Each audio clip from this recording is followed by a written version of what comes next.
Hi friends, this is Ambika. Welcome back to Science Square. இன்னைக்கு நம்ம ஒரு சூப்பரான ஹெல்தியான சூப் ரெசிபி தாங்க பார்க்க போறோம். அதாவது முருங்கைக்கீரை சூப். முருங்கை இலையை வச்சு எப்படி நம்ம சூப்பரா சூப் செய்யறதுன்னு பார்க்கலாம். ஃபர்ஸ்ட் இதை எப்படி செய்யறதுன்னு பார்த்துட்டு இதை யாரெல்லாம் எடுத்துக்கலாம், எப்படி எடுத்துக்கலாம்ன்றதை பார்க்கலாம். அதுக்கு முன்னாடி சேனல் இப்போதான் ஃபர்ஸ்ட் டைம் பார்க்குறீங்கன்னா மறக்காம சப்ஸ்கிரைப் பண்ணிடுங்க. கூடவே பக்கத்தில் இருக்கிற பெல் ஐக்கானையும் கிளிக் பண்ணிடுங்க. அப்பதான் ஃபியூச்சரில் நான் போடுற வீடியோஸ் எல்லாமே நீங்கள் மிஸ் பண்ணாமல் பார்க்க முடியும். ஓகே, இப்போ வாங்க நம்ம வீடியோக்குள்ளே போகலாம். குறளோடு சமைக்கலாம். இன்றைய திருக்குறள்: அறவாழி அந்தணன் தாள் சேர்ந்தார் கல்லால் பிறவாழி நீந்தல் அரிது. அறக்கடலாக விளங்கும் கடவுளின் திருவடிகளை பொருந்தி நினைக்கின்றவர் அல்லாமல் மற்றவர் பொருளும் இன்பமும் ஆகிய மற்ற கடல்களை கடக்க முடியாது. ஓகே, இப்போ நம்ம இந்த சூப் எப்படி செய்யுதுன்னு பார்க்கலாம் வாங்க.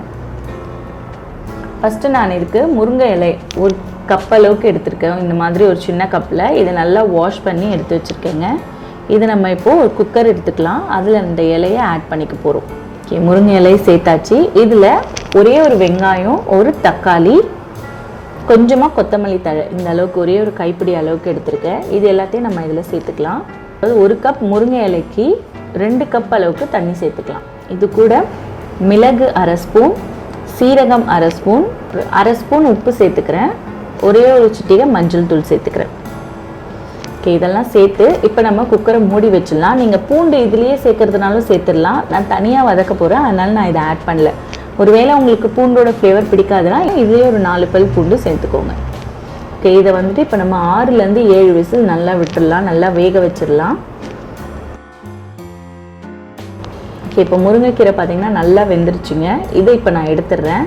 இதுலேருந்து எடுத்து இதை நல்லா ஒரு மிக்ஸி ஜாரில் போட்டு இந்த தண்ணியை மட்டும் வடித்து எடுத்துக்கிறேன். மிச்சத்தை அப்படியே மிக்ஸி ஜாரில் போட்டு நல்லா அரைச்சி எடுத்துக்க போகிறேன் இப்போ நான்.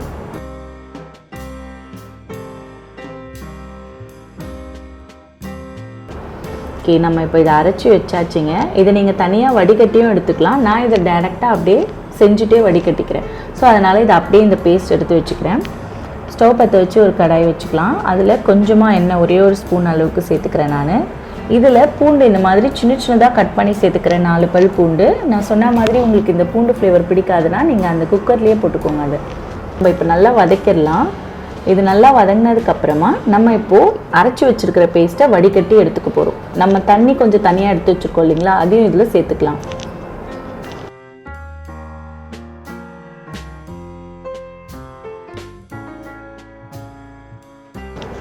இது எல்லாத்தையும் இப்போ நம்ம வடிகட்டி சேர்த்தாச்சு. இது ஒரு 5 நிமிஷம் நல்லா கொதி வரட்டும். நமக்கு மேலே பார்த்திங்கன்னா நல்லா நுர மாதிரி வரும். ஸோ அந்த ஸ்டேஜில் இது நல்லா வெந்துருச்சுன்னு அர்த்தம். நம்ம ஸ்டவ் ஆஃப் பண்ணிடலாம். ஓகே, இது நல்லா 5 நிமிஷம் கழித்து நான் இப்போ ஸ்டவ் ஆஃப் பண்ணிடுறேன்.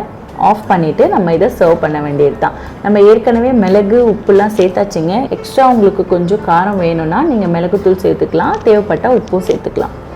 ரொம்ப ரொம்ப சுவையான சத்துள்ள முருங்கைக்கீரை சூப் ரெடி. ஓகே, இது வெயிட் லாஸ் பண்ணணும்னு நினைக்கிறவங்க தொடர்ந்து இதை ரெகுலராக எடுத்துகிட்டு வாங்க. கண்டிப்பாக 1 மாதத்துலேயே நீங்கள் நல்ல ரிசல்ட் பார்ப்பீங்க. உங்களோட தேவையில்லாத கொழுப்பெல்லாம், உடம்புல இருக்கிற தேவையில்லாத கொழுப்பெல்லாம் ஈஸியாக கிளியர் ஆகிறதுக்கு இந்த சூப் ரொம்பவே யூஸ்ஃபுல்லாக இருக்குங்க. இதை நீங்கள் ரெகுலராக எடுத்துகிட்டு வந்தீங்கனாலே 1 மாதத்துலேயே உங்களுக்கு நல்ல ரிசல்ட் தெரியும். 2 கிலோலேருந்து 4 கிலோ எடை வரைக்கும் நீங்கள் குறைச்சிடலாம். நெக்ஸ்ட்டு மூட்டு வலி இருக்கிறவங்க இதை 48 நாள் தொடர்ந்து எடுத்துகிட்டு வந்தீங்கன்னா கண்டிப்பாக உங்களுக்கு மூட்டு வலி பிரச்சனை சரியாயிடுங்க. நீங்கள் இவ்வளோ ட்ரீட்மெண்ட் பண்ணியும் சரியாகலைனாலும் இந்த சூப்னால் உங்களோட மூட்டு வலியை ரொம்ப சூப்பராக ரொம்ப குயிக்காக சரி பண்ண முடியும். ஸோ இது மூட்டு வலி இருக்கிறவங்க, வெயிட் லாஸ் பண்ணணுன்னு நினைக்கிறவங்க ரெகுலராக எடுத்துகிட்டு வாங்க. மற்றவங்க குழந்தைங்கள்லேருந்து பெரியவங்க வரைக்கும் இது நம்மளோட போன்ஸ் வந்துட்டு நல்லா வச்சுக்கிறதுக்கு யூஸ்ஃபுல்லாக இருக்குதுன்னு சொல்லியிருக்கேன். அதே மாதிரி நிறைய இதில் இரும்பு சத்து இருக்கிறதுனால வாரத்துக்கு 2 தடவையாச்சும் இந்த சூப் குடிக்கலாம். தாராளமாக யார் வேணாலும் குடிக்கலாங்க. அதே மாதிரி கொலஸ்ட்ராலும் இது உடம்புல சேர விடாமல் பார்த்துக்கோ. ஸோ ஹார்ட் டிசீசஸ்லாம் வராமல் தடுக்கிறதுக்கு ரொம்பவே யூஸ்ஃபுல்லாக இருக்கும். மெயினாக சுகர் இருக்கிறவங்க இதை ரெகுலராக எடுத்துகிட்டு வந்தாங்கன்னா அவங்களோட sugar level, blood sugar level குறையிறதுக்கும் நிறைய வாய்ப்பு இருக்குது. ஸோ இந்த சத்துள்ள சூப்பை நீங்களும் தினமும் குடிச்சிட்டு வாங்க. குடிச்சிட்டு வந்து நல்லா ஹெல்த்தியாக இருங்க. இதே மாதிரி திரும்ப நான் வேறொரு நல்ல சூப்பரான ரெசிபியோடு உங்களை சீக்கிரமாக சந்திக்கிறேன். Bye bye.